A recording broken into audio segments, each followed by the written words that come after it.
आपके हिप में पेन है, आपके कूल्हे में आपको जकड़न महसूस हो रही है, या आपका कूल्हा आपको दर्द कर रहा है, परेशानी दे रहा है, आपको उठने बैठने में तकलीफ हो रही है, चलने फिरने में तकलीफ हो रही है, सीढ़ियाँ चढ़ने में आपका कूल्हा जकड़ जाता है, आप इसे ठीक करने के लिए, इससे छुटकारा पाने के लिए तमाम उपाय कर रहे हैं, एक्सरसाइज भी करी, डॉक्टर साहब से मिले, दवाइयाँ भी ली, परंतु क्या वजह है जिनकी वजह से अब भी आप अपने हिप के पेन से छुटकारा नहीं पा रहे। आपकी इसी दुविधा को दूर करने के लिए आज का हम वीडियो लेकर आए हैं, इसलिए इस वीडियो को अंत तक अवश्य देखिएगा। आज की वीडियो में आपको हम बताएंगे कि क्या वो गलतियां, ऐसी 3 गलतियां क्या हैं जिनकी वजह से आप आपके हिप पेन को ठीक नहीं कर पा रहे। शुरुआत करते हैं आज के सेशन की।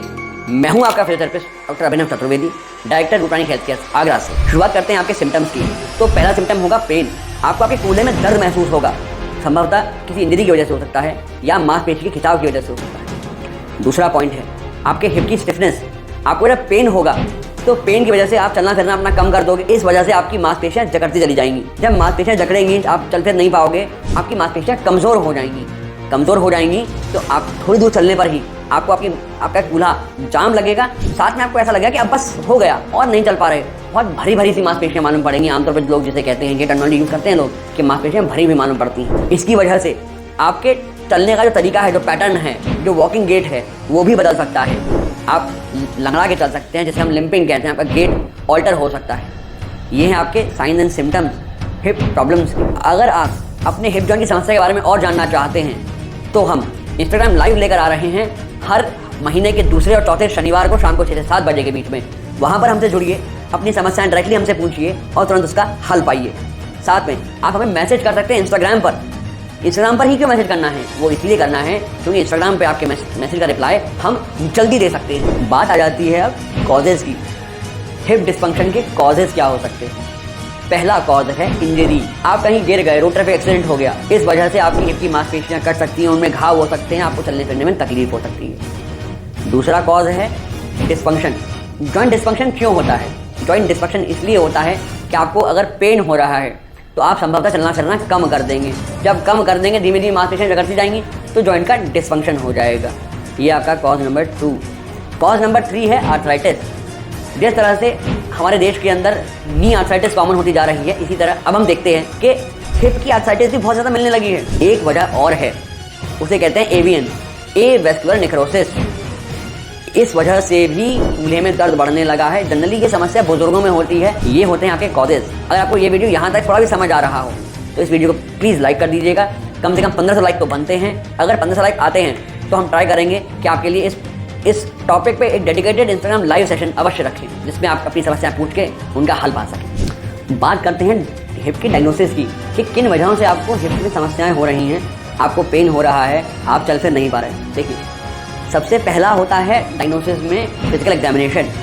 फिजिकल एग्जामिनेशन में हम क्या करते हैं? हम पेशेंट को वॉक करवाते हैं और ये देखते हैं कि पेशेंट चल किस तरह से रहे हैं, उनका चलने का तरीका क्या है, वॉकिंग पैटर्न, गेट पैटर्न क्या है। इसके बाद आता है एक्सरे।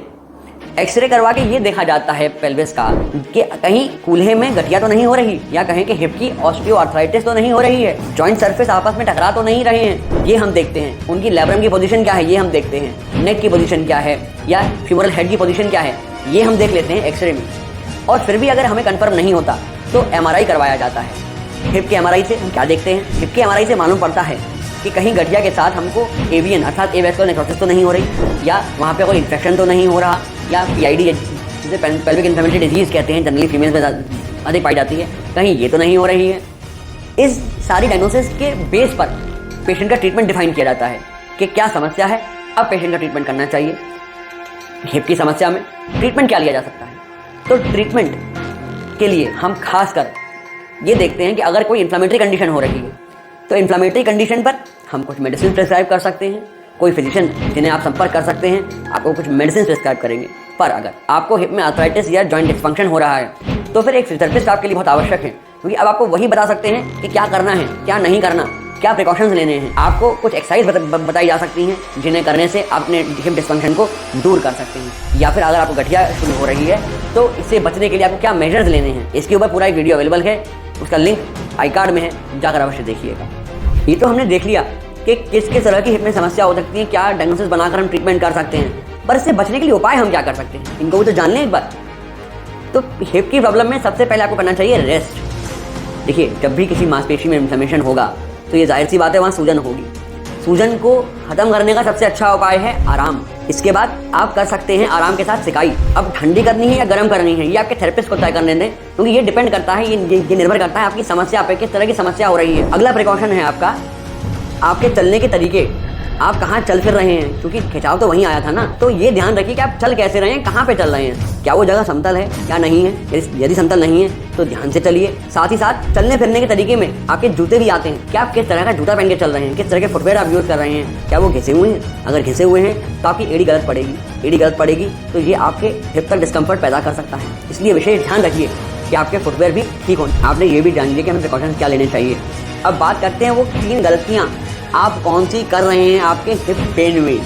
तो पहली गलती है हिप में दर्द होते ही, कूल्हे में दर्द होते ही तुरंत एक्सरे MRI करवा लेना। देखिए ये आवश्यक नहीं है कि हर बार एक्सरे MRI काम ही आ जाए आपके। कई बार फिजिकल एग्जामिनेशन भी काफ़ी होता है, क्योंकि हर बार आपकी हड्डियों में समस्या नहीं होती, आपको गठिया नहीं होती, आपकी मांसपेशियों का टाइट होना, खिंचाव आना, झटका आना, ये भी कारण हो सकता है आपके हिप के डिस्फंक्शन का। इसलिए बेहतर है कि किसी थेरेपिस्ट को ये जांचने दें कि कहीं आपकी मांसपेशियों में खिंचाव या उनकी कमजोरी की वजह से तो आपको हिप में पेन नहीं हो रहा, चलने फिरने में समस्या नहीं हो रही। कारण नंबर 2 है हिप का दर्द होते ही, कूल्हे में दर्द होते ही कई बार डॉक्टर बोलते हैं या घर के लोग बोलते हैं आराम कर लो। आराम करना फायदेमंद होता है, परंतु हमेशा नहीं, और आराम बहुत लंबे समय तक नहीं करना चाहिए, क्योंकि रिसर्चेज में ये पाया गया है कि आप अगर ज़्यादा लंबे समय तक आराम करते हैं तो आपका दर्द कम होने की बजाय बढ़ जाएगा, क्योंकि आपकी मांसपेशियों में धीमे धीमे कमजोरी आने लगेगी। जी हाँ, आप सही सुन रहे हैं। बेड रेस्ट या कहें कि प्रोलॉन्ग बेड रेस्ट से मांसपेशियों में कमजोरी आती है, आपको इसलिए चलने फिरने में तकलीफ हो सकती है। कई बार आपने पाया होगा, आपको जब बुखार वगैरह आता है, आप ज़्यादा रेस्ट कर लेते हैं या फॉर एग्जाम्पल सो ही ज़्यादा लेते हैं, तो आपको उठने वाली तकलीफ होती है, आप एकदम से आपको एनर्जी महसूस नहीं होती, आप एकदम खड़े होकर चल नहीं पाते, ध्यान से बेड पे गिर पड़ते हैं। यही सेम चीज़ आपके हिप की मसल्स के साथ भी है। ज़्यादा लंबा रेस्ट आपको कष्ट दे सकता है, मांसपेशियों की ताकत खत्म कर सकता है। तीसरी और बहुत ही कॉमन गलती क्या होता है, जब भी आपके एक्सरे MRI में आता है कि आपको गठिया हो रही है, आर्थराइटिस की शिकायत हो रही है, तो सीधे ही ये निर्णय बना लिया जाता है कि नहीं, अब तो ऑपरेशन ही कराना है, यही एकमात्र उपाय बचा है। मैं कहूँगा ऑपरेशन लास्ट उपाय होता है किसी भी कूल्हे की समस्या के लिए। आपको इससे बचने के लिए पहले एक्सरसाइज अवश्य करके देखना चाहिए, क्योंकि 60 से 70% पेशेंट में ये देखा गया है कि उनकी समस्या का हल एक्सरसाइज से हो सकता है।